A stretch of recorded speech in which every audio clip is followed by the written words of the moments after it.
वेद, मुझे आपसे कुछ बात करनी। मुझे लगता है कि हमें ये दुकान बेच देनी चाहिए, क्योंकि जब तक ये दुकान रहेगी भाभो उससे दूर नहीं हो पाएगी। और आप तो जानते हो ना भाभो को, वो अपनी जिद नहीं छोड़ेगी। तो ऐसे में अभी ही रास्ता बचा है हमारे पास। सी, मैं जानता हूं कि भाभो को दुकान से बहुत लगाव, पर उससे भी कहीं ज्यादा जरूरी है भाभो की तबीयत। वो 2-4 दिन में गुस्सा करके ठीक हो जाएंगी, और इस उम्र में भट्टी के आगे बैठना, चलना तपना, मैं भाभो को ऐसे तकलीफ में नहीं देख सकता यार। देख तो मैं भी नहीं सकता वंश, सही कह रहा था। भाभो को बचाने के लिए हमें बड़ा कदम उठाना ही पड़ेगा।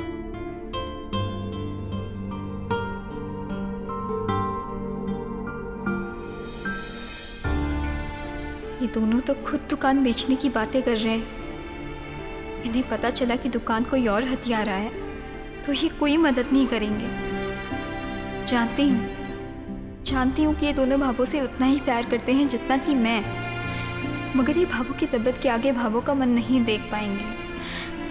इन्हें ये सच्चाई नहीं बता सकती। घर में एक ही आदमी है जिनसे इस बारे में बात की जा सकती है, बाबा साहब। वो भाभो का दर्द समझते हैं, और बाबा साहब की बीमारी, ऐसे में वो इस मैटर पर बात कर पाएंगे?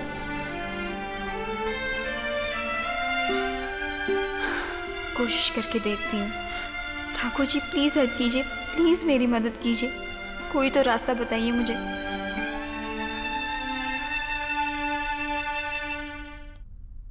अरे क्यों बेकार में टाबरों जैसी जिद लिए बैठी है? सब थारी भलाई के लिए कह रहे हैं। हमारी बात मान और छोड़ दे दुकान। क्यों छोड़ दो? कोई को नहीं समझे कि उस दुकान की हमारे लिए क्या कीमत है। सबने बस 4 दीवारा की दुकान लाके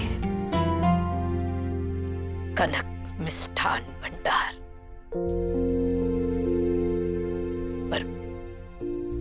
पर हमारे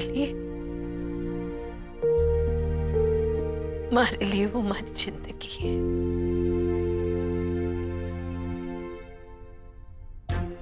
उसकी एक एक ईंट हमारी एक एक सांस है।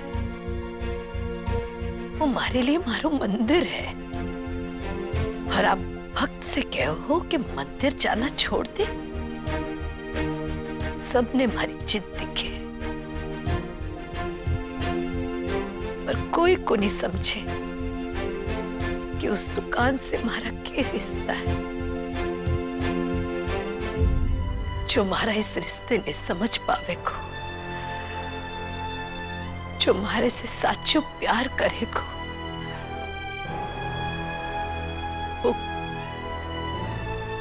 वो कदे भी हमारे को इस दुकान से अलग न कर पावे को। जो हमारा इस रिश्ते ने समझ पावे को, जो भी इस जोत की तरह इस भट्टी को जलाए रखेगा, वो ही हमारा अपना होगा।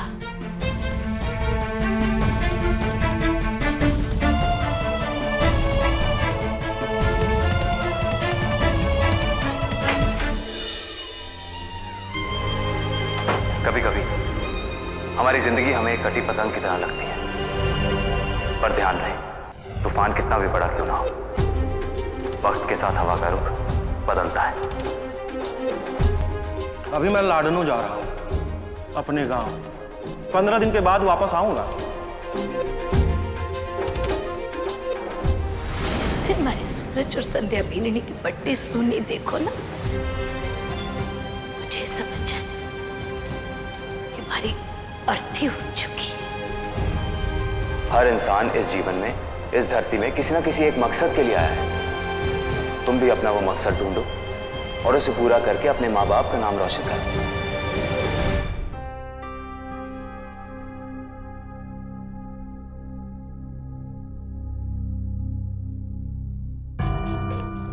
मम्मा पापा, सही कहा था उस आदमी ने। हर इंसान के जीवन में एक दिन ऐसा वक्त आता है जब उसे एक ऐसा लक्ष्य मिलता है जो उसकी जन्म लेने की वजह बन जाता है।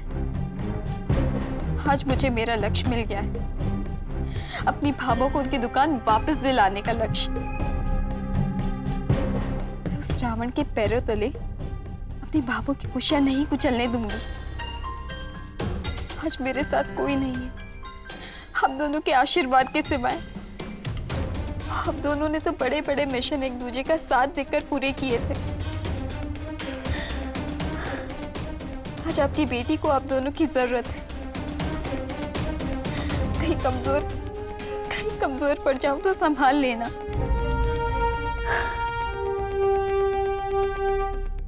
मुझे किसी भी हालत में कनक मिष्ठान भंडार वापस लाना ही होगा। मेरी भाभो की जान बसती है उस दुकान में, नहीं जी पाएगी वो उस दुकान के बिना। एक मौका मिला है मुझे अपनी भाभो को वापस पाने का, उन्हें खुशी देने का। मैं आपसे वादा करती हूँ मम्मा पापा, मैं उस दुकान को कभी भाभो से अलग नहीं होने दूंगी।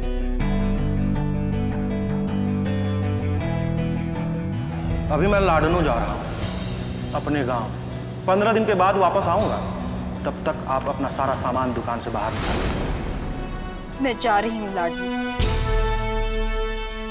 इस रावण से अपनी भाभो की दुकान वापस लाने। ना कोई डरना, ना रोना, ना हिचकी। याद है मुझे कि मैं बेटी हूं इसकी।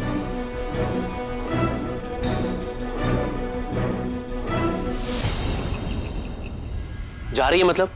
कहां जा रही है तू? कनक,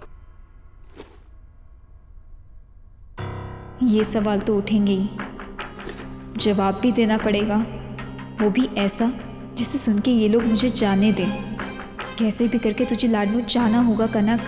तेरे पास सिर्फ 10 दिन है।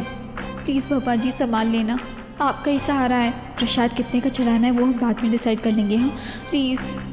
कनक, कनक, मैं कुछ पूछ रहा हूँ तुझसे। तू कहाँ जा रही है और क्यों जा रही है, बताएगी मुझे? अरे भैया वो होता है ना, वो जो किसी किसी के पास होता है और किसी किसी के पास नहीं होता, लक्ष्य। हाँ, मैं अपने जीवन का लक्ष्य पूरा करने जा रही हूँ। तूने कौन सी पिक्चर देखी है रात को? हाँ, ऐसे सड़े सड़े डायलॉग मार रही है। बेटा जो भी बातें बता दे, ये अचानक से कहाँ जाने का प्लान बना लिया तूने? वेट, तू भी ना बिल्कुल पुलिस वालों की तरह उससे पूछताछ कर रहा है। उसकी शादी होने वाली है, उसका भी मन कर रहा होगा घूमने फिरने जाने का अपनी सहेलियों के साथ। ऐसा मौका बेचारी छोरी को कब मिलेगा? तुम लोगों ने फिल्म नहीं देखी, दिलवाले दुल्हनिया ले जाएंगे? उसमें जैसे सिमरन का ब्याह हो रहा था, वो अपने पापा से बोलती है मुझे अपनी जिंदगी जीने दो, बिल्कुल वैसे ही। क्यों सिमरन? मतलब कनक, समझा? मीना चाची ने अनजाने में ही सही पर मुझे बचा लिया। अच्छा तो ये बात है? हाँ यही बात है, और क्या? तो जो बाकी जो मामला है वो सीक्रेट है क्या? हाँ यार ये लड़के ना कमाल हैं, कितना कुछ होता है छुपाने के लिए इनके पास। एनीवेज तू आराम से जा, अपना ध्यान रखना, ठीक है? जी भैया। और सुन, वहां जाकर ना किसी राजबाज के चक्कर में मत पड़ जाना। तो भाभो है ना अमरीशपुरी बन जाएगी और तेरे साथ साथ हम भी लपेटे में आ जाएंगे। जी भैया। तूने वचन दिया था सिमरन। सिमरन भैया ऐसा कुछ भी नहीं होगा। अरे वो वैसे भी 6 महीने बचे ना मेरी शादी को, तो मैंने सोचा कोई कोर्स वोर्स कर लेती हूँ, तो उसी की इंक्वायरी के लिए 2-3 जगह जाना था मुझे।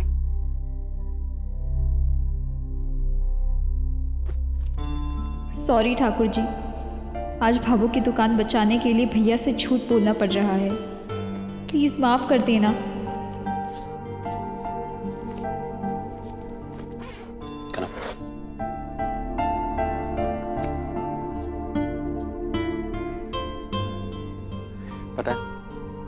इतने दिनों बाद मिला था मौका साथ रहने का, याद नहीं आएगी तेरी? और ये कोर्स करना जरूरी है क्या? हाँ भैया, मन तो मेरा भी करता है आप लोगों के साथ रहने का, लेकिन मेरी अजमेर वाली फ्रेंड है ना, उसको भी कुछ कोर्स करना था, तो मैंने सोचा साथ में कर लेती हूँ। और वैसे भी यहाँ रह के शायद भाभू की कुछ मदद ना कर पाऊँ, लेकिन अगर वहाँ जाके कोई कुकिंग कोर्स कर लूँगी तो उनकी दुकान के लिए शायद कुछ। तुझे हमेशा भाभू का ही ख्याल रहता है ना? मने लगे है कि वो सिमरन वाला आइडिया ना बेटर है ना? ओहो माय डियर चीची, चाची, यहाँ पर क्या कोई अमिताभ बच्चन का शो चल रहा है जो ए नहीं तो बी चुन लिया? हाँ चुप कर। और तू कनक, ध्यान से रहना। हाँ, और सुन, वैसे तो मैं भी फ्री हूँ, मैं भी चल सकता हूँ। अपन भाई बहन दोनों गप्पे शप्पे लड़ाएंगे, क्या बोलती? अरे भैया, आप क्या करोगे आके?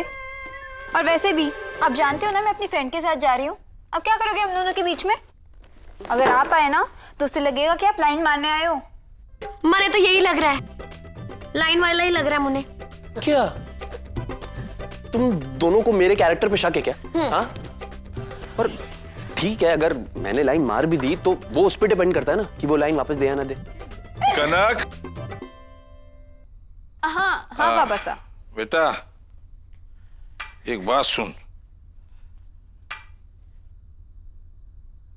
हाँ बाबा साहब। बेटा तू एक काम कर, तू उस आदमी को साफ साफ बोल दे कि हम कनक मिष्ठान भंडार नहीं छोड़ेंगे। उसकी नौबत नहीं आएगी बाबा साहब, हम कनक मिष्ठान भंडार को कुछ भी नहीं होने देंगे। आप आराम कीजिए, चलिए।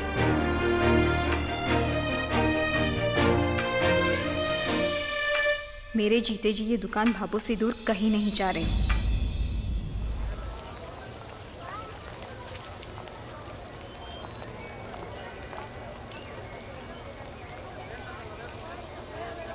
शुभ काम की शुरुआत मीठे से हो तो अच्छा शगुन होता है।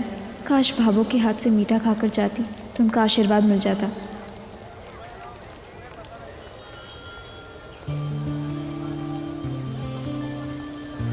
भाभू, 1 हफ्ते के लिए वर्कशॉप करने जा रही हूँ, तो आपकी मंजूरी लेने आई थी। बिनती करती है अखियाँ, कतरा कतरा मरती है अखियाँ, छोटे छोटे प्रणाम भाभू। है दिल के, खुद को पालूं मैं तुझसे मिलके। वेद, इके सासरे ना फोन कर कर बता दे, अब जे उस परिवार का भी हिस्सा बन चुकी है। उन लोगों ने भी पतो होना चाहिए कि जे के कर रही है, कठे जा रही है और कब आवेगी।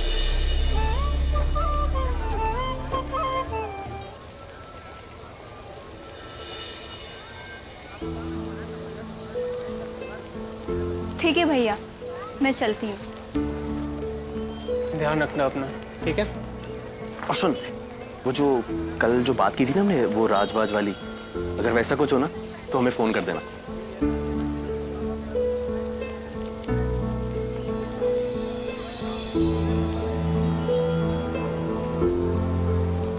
भाभू, चलती हूँ।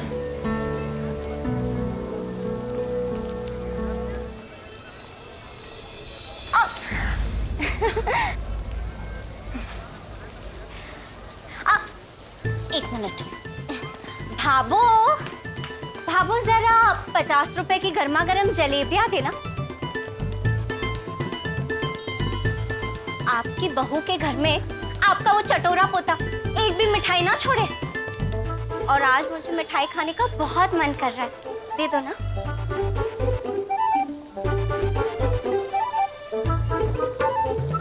रुक,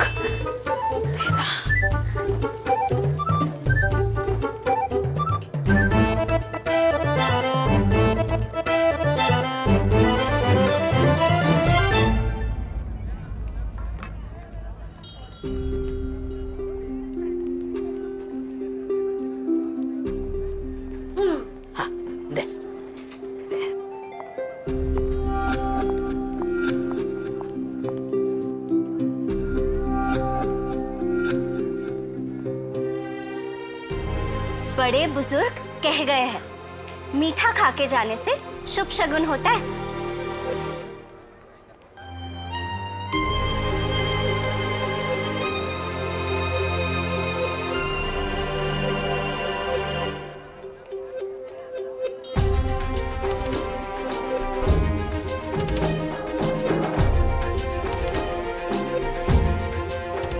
एक मिनट, ये रखो। हाय, कोई तो सेल्फी ले लो हमारी। मन भरा भरा सा लागे मारा। खाने पीने के मामले में भी नौकर और मालिक। रानी की जेब छोटी है, दिल नहीं।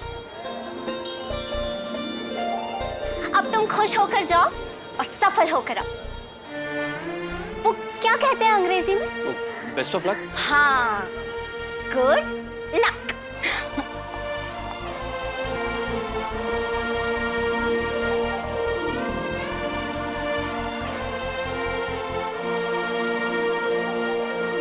Thank you.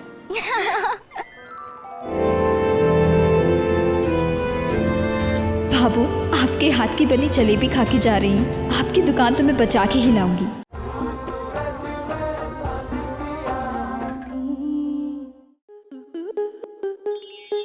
स्टार प्लस के ऐसे ही और बेहतरीन लम्हे देखने के लिए सब्सक्राइब करें हमारे YouTube चैनल को।